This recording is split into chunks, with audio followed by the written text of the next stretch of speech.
What is Blazing Dragon Ninjas? I got some heat for y'all today, and here's how I made my Charizard evolutionary line diorama. This is a nod to my old video of my Sceptile evolutionary line diorama, which won in design amongst my friends. I now revamped the designs a little bit, changing mainly Charmander and Charmeleon. Charmander is now a bit more dynamic, while Charmeleon stands cooler, like he's powering up like a Super Saiyan. And without further ado, let's blaze straight into the video. Now, to start off simple, I start off with simply two pieces of cardboard.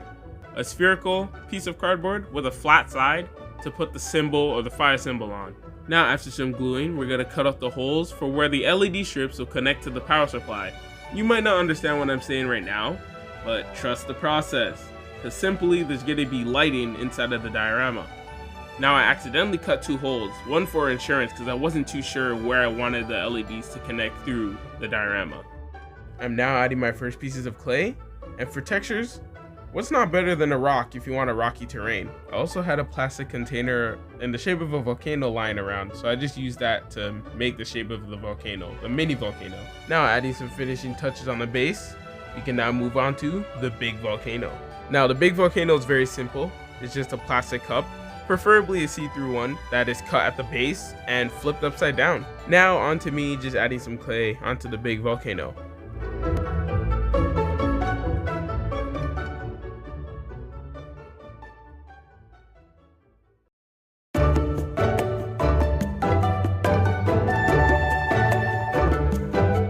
Now, with that being all done, let me talk a little bit about the mini volcano.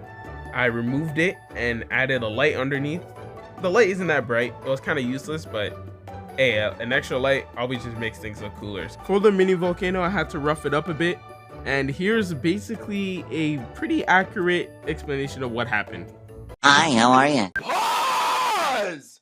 What is that? Get him! Let him get up, let him get up, let him get up.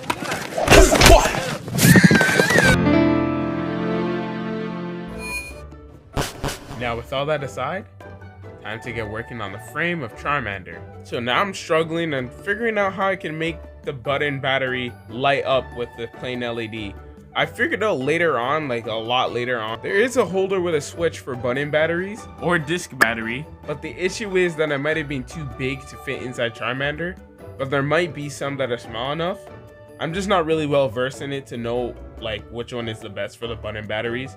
So comment down below if there's anything or any ideas you guys have, because I want it to fit in like how it's on Charmander's tail there. Now I'll be making Charmander's head, and he has flames in his mouth, so how am I going to incorporate lights? I'm glad you asked. It's simply just going to be an LED sphere that I have, and I'm going to put that as his head and form it to where it looks like Charmander's head, and boom. If I remove the strip thing that keeps the battery separated, it lights up.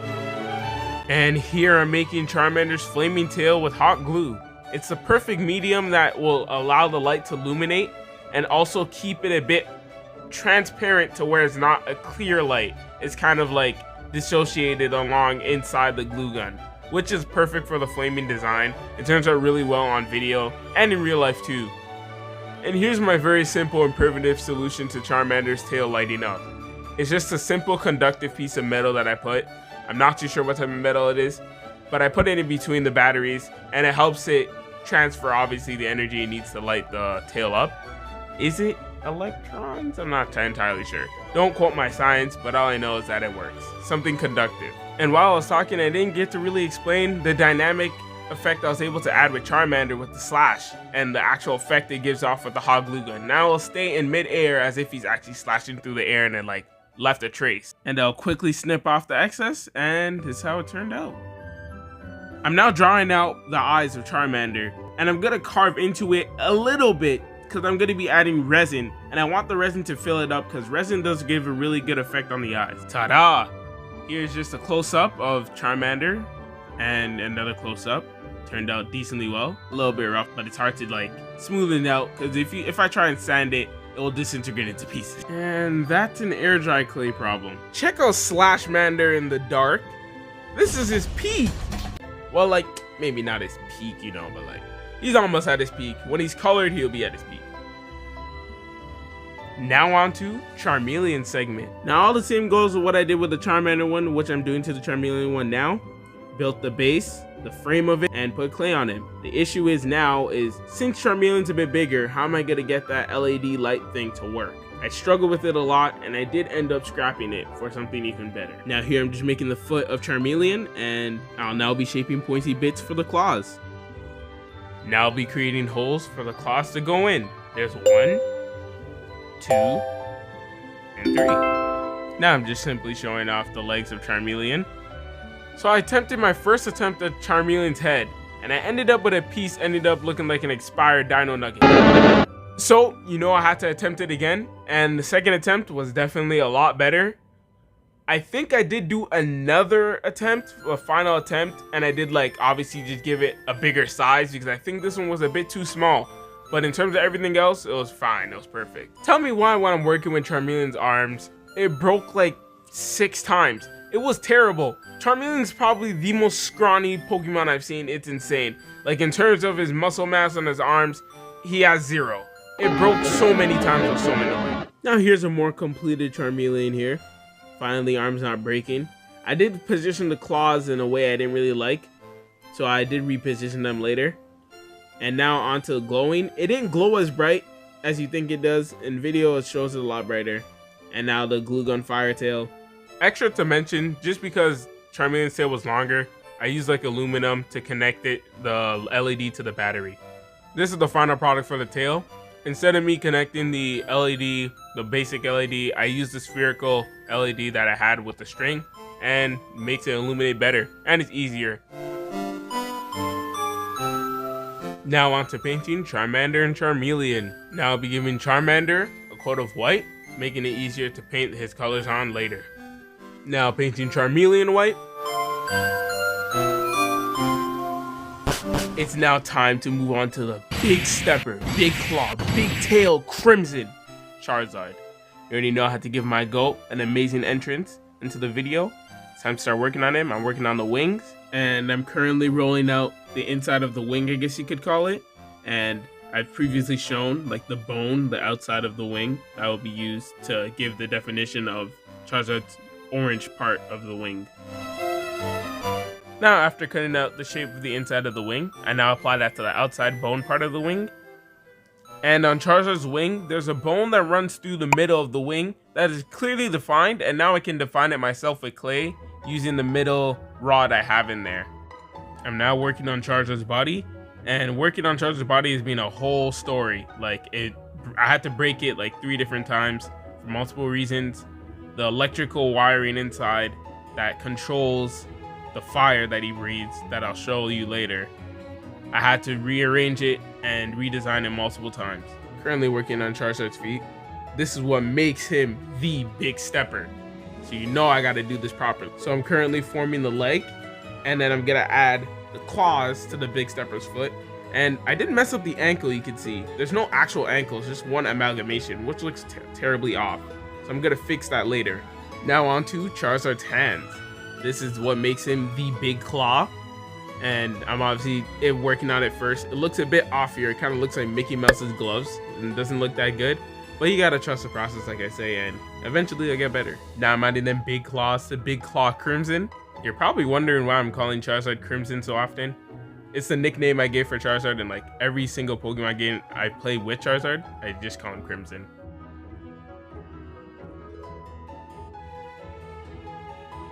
So here's the first Charizard with a 9-volt battery inside, to which I broke and then changed again. And here's the finished arm. Here's the second rendition of the body of Charizard. I flipped the 9-volt battery inside, and now I'm going to be finished assembling it by adding the final piece of the arm. And here's it completed. I will also add, Charizard is also very scrawny, and he did break on the arms very, very often. Now for the neck, I had to hollow it out so the battery could connect to the LED.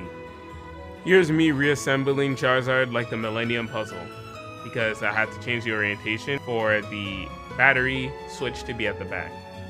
It's time to attach the neck into Charizard now, and obviously I'm now putting the electrical wires through Charizard's neck, and I gotta blend it smoothly with Charizard. And now I'll be forming Charizard's head. Now I'm making an incision on where the mouth will be and cutting it through to open up the mouth. Also quickly form the shape of Charizard's horns. I have to get those electrical wires through, so I have to open up the bottom of Charizard's head and also open the inside of Charizard's mouth so the electrical wires can fit through. I stuck in a wire in the mouth just to make sure that later when I do put a wire in there, I can do it easier as the clay is still soft at this moment. I'm now further elongating the horns. And now I'm working on Charizard's snout. Now it's time to hollow out Charizard's mouth. And after that, I think it's time I work on Charizard's eyes. Gotta hollow out the eyes just like I did Charmander and Charmeleon's.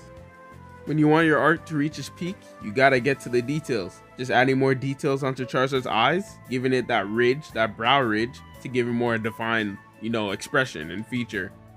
Here it is. I'd say it's a pretty job well done. My goat's gotta breathe, so we gotta poke those nose holes. Got nose hole 1 and then nose hole 2. Here's the tongue of Charizard that I'm trying to find a place to fit in his mouth. This is how the wiring is looking so far. Kinda looks decapitated though. I'm now finishing up the body of Charizard. But do you remember when I told you that I had to break Charizard and open him up so I can switch around the battery?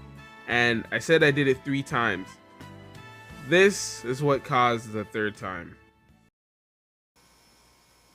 What the hell? Oh my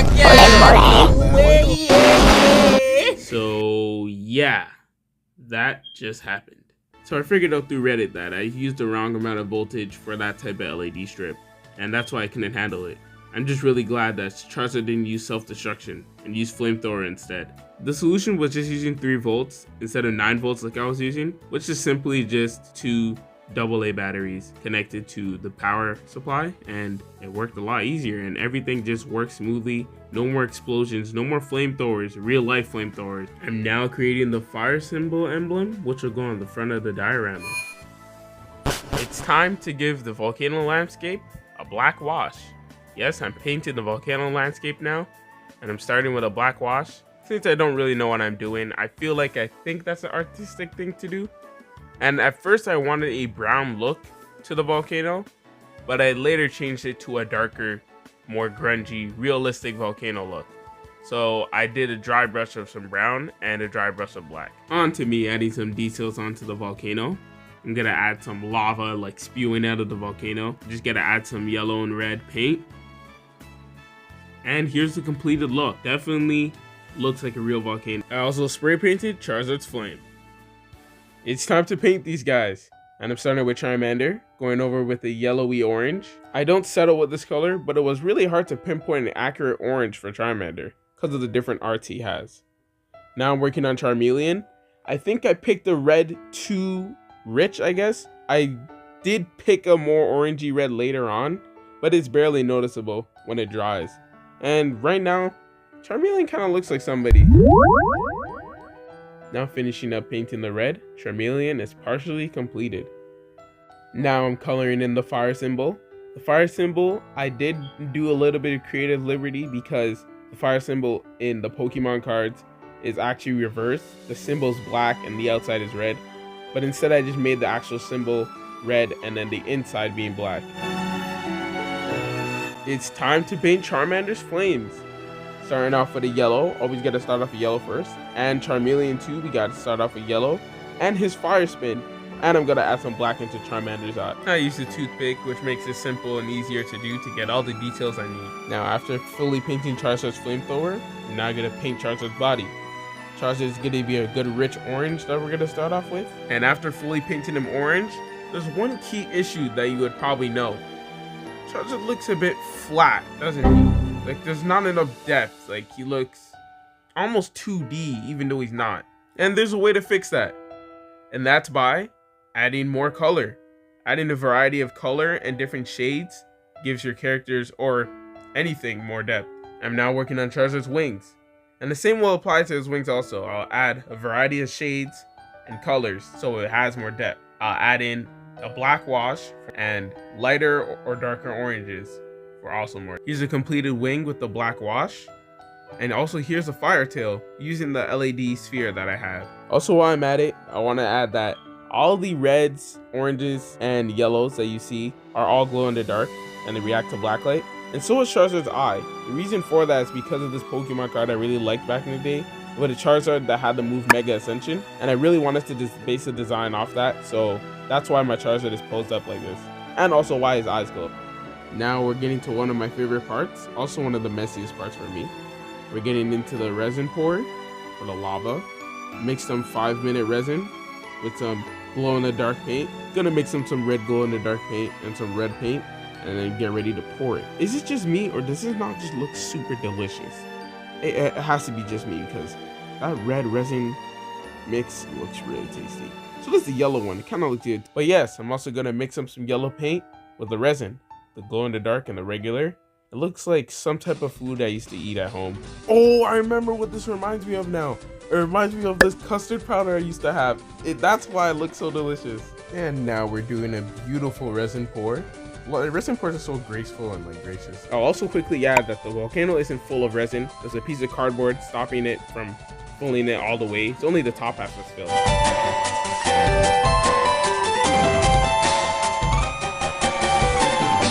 Now after the final resin pours and a whole bunch of great adventures in this project, and this possibly being my best project, I think it's about time I showed you guys how it looked.